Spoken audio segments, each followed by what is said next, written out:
Dalam permainan kasti, strategi gerak yang saya gunakan adalah berlari cepat menuju base setelah memukul bola, serta memperhatikan posisi lawan sebelum bergerak.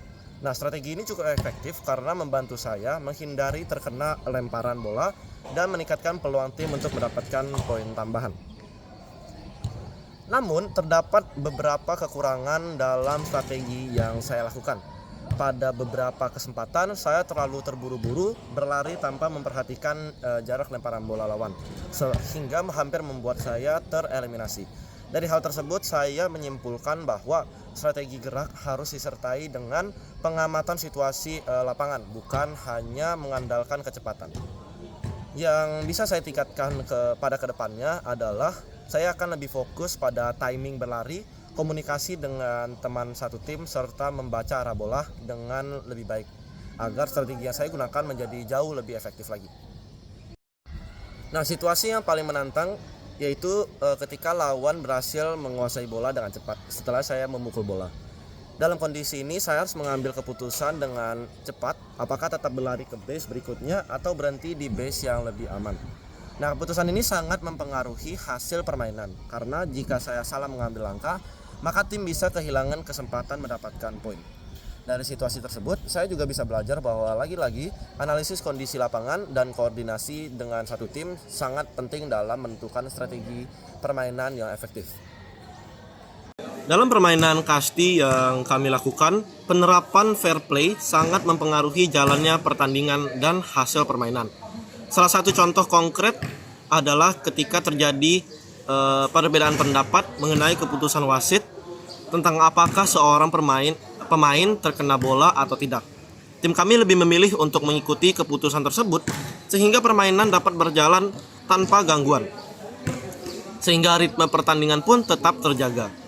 Contoh lainnya adalah ketika lawan berhasil mencapai base akibat kesalahan lemparan dari tim. Nah, di situasi ini kami terima sebagai bagian dari permainan tanpa melakukan protes atau tindakan yang tidak sportif. Dengan tetap menjalankan aturan permainan secara konsisten, tim dapat melanjutkan strategi yang telah direncanakan dan menjaga alur pertandingan tetap stabil. Dari evaluasi ini dapat disimpulkan bahwa fair play berperan penting dalam menjaga kelancaran permainan serta mempengaruhi dinamika tim secara keseluruhan. Ketika aturan dipatuhi dan keputusan diterima, maka koordinasi antara pemain menjadi lebih efektif dan permainan dapat berlangsung secara lebih teratur, sehingga hasil pertandingan pun lebih mencerminkan kemampuan tim dalam bermain sesuai dengan aturan. Dari pengalaman bermain kasti, saya belajar bahwa kerjasama tim, pengenalan diri, dan tanggung jawab sangat menentukan kualitas permainan. Saya menyadari bahwa ke depannya saya perlu memperbaiki sikap dalam menghadapi tekanan, terutama agar tidak terburu-buru mengambil keputusan dan tetap fokus menjalankan peran saya di dalam tim.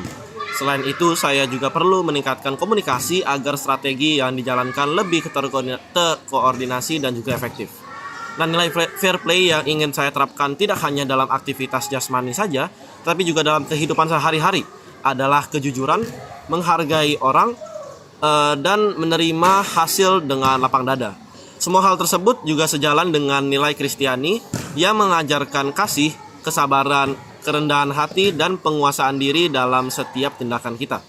Melalui permainan kasti ini, saya memahami bahwa olahraga itu bukan hanya tentang kemenangan saja, tetapi juga tentang membentuk karakter yang mencerminkan nilai-nilai Kristiani dalam sikap dan perilaku kita sehari-hari.